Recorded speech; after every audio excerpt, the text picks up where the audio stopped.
Welcome to Monday Morning Message yet again. If you ask most people out there, they would say impatience is not a good thing. Exactly. Most people would say impatience is a negative thing. It's not a desirable thing.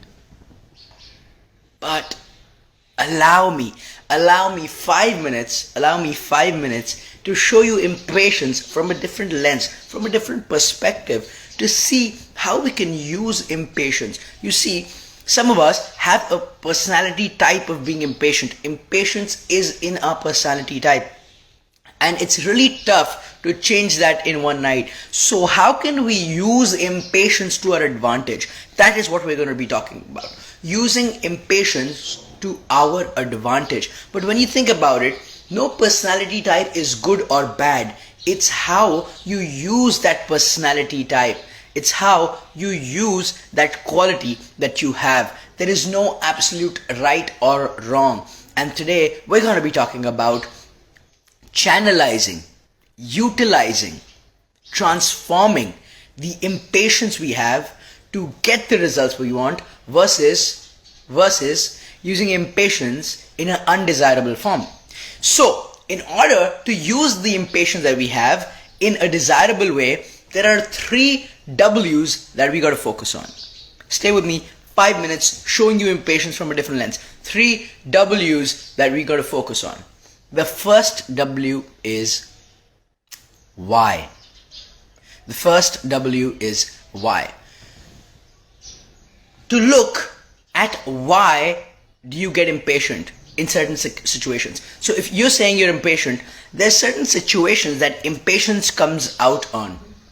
There are certain situations that you really become impatient. For example, if you're a father and you got a daughter, and anytime anyone says something to the daughter, you realize that you get really impatient. And if you really look at the why behind it, you will start realizing, I usually am not impatient, but my impatience comes out when something comes up with my daughter, and that's because I truly care for my daughter. I truly love my daughter. So, focusing on the first W of impatience, the why you get impatient, shows what you truly care about.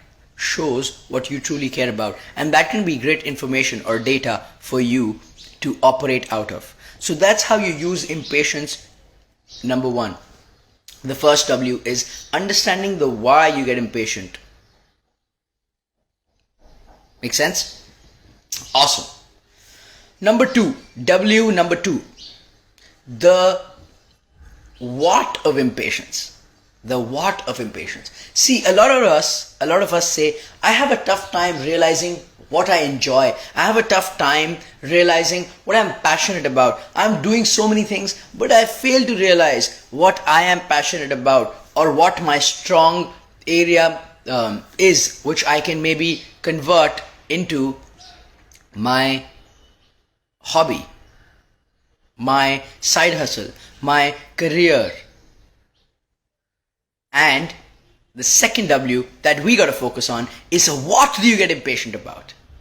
Well, a whole day of work, you come back, you're so tired, you can't do anything, but you see your guitar out there. And then you get impatient to play. That's it. Maybe the what that you get impatient about is where you really enjoy. That could be a side hustle. That could be the career that you choose or transform to, that will give you a lot of pleasure and enjoy. So this is the second W, the second way we can use impatience to fuel ourselves in the way we want to grow in life. The second W is, what do you get impatient about?